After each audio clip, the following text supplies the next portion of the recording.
days after Michael Brown Jr. was killed, we had a major rally in this very church. We said that night, with his parents present, that we had little to no faith in the grand jury by the local district attorney. We said that night that we wanted the federal government to come in. That Sunday we had a unity rally where thousands came and joined us. We repeated it, and all the way through the funeral where I eulogized him.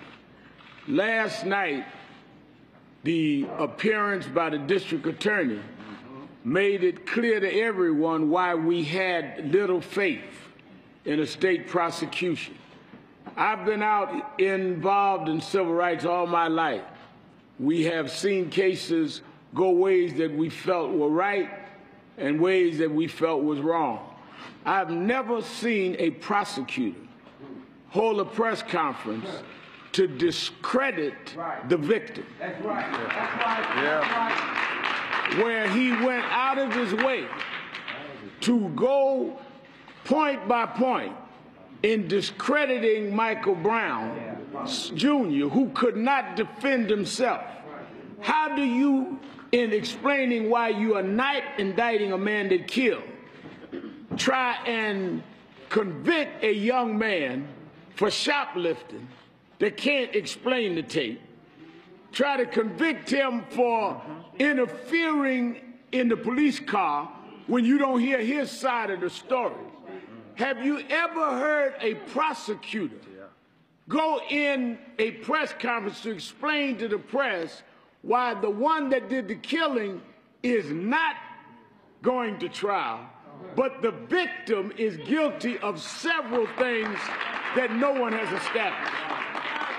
It also was very strange to us that he lectured the media, a media that he and others had no problem when you leaked the videotape of Michael Brown in the cigar store or in the convenience store, a media that you had no problem leaking all kind of favorable stuff for the prosecution, a media you had no problem leaking things for the officer. So it seems to me that he has had the use of the media, then has a strange decision in a town that has been tense, in a town that has been forecast to have all kinds of problems. His solution is, let's announce it at night after dark.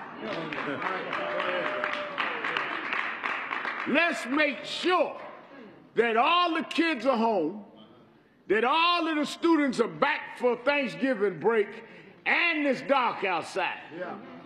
And we're going to announce it, and then I'm going to get up in the dark and castigate the character of Michael Brown Jr. I think that it was irresponsible. I think that it was unnecessarily provocative. But I think it only cleared why many of us said, let's go to the federal government from the first place. He implied last night that the federal government and the state investigation ran hand in hand and ended last night. That is not the case. The Attorney General has released a statement saying the federal government investigation continues in the killing and in the review. And Mr. McCulloch's statements last night led others to believe differently. Let me be very clear that we were not surprised at what the outcome was. Certainly it is painful for the mother and father. Certainly there'll be emotional reactions. I've never seen a case where there wasn't. You're dealing with their flesh and blood. But let the record be clear. You have broken our hearts, but you have not broken our backs. Two quick questions. Yesterday, the grand jury handed down its decision. In Washington, President Obama awarded a Presidential Medal of Freedom to the 3 civil rights activists, Schwerner, Cheney, and Goodman. who their killers were not indicted by the state, but by the federal government. Are you hoping for the same thing here? And number two, last night, as we covered the protests in front of the Ferguson police station, it was packed with riot police. State troopers were there. All the advanced weaponry was there. When we went over to West Florissant and expected to be stopped there by the police, as we were at the protests months ago, it was wide open. We saw no state troopers, and we hardly saw police. Do you think the authorities let Ferguson burn? Yep. Well, let me say up to the first part of your question, because I think the second question has been answered.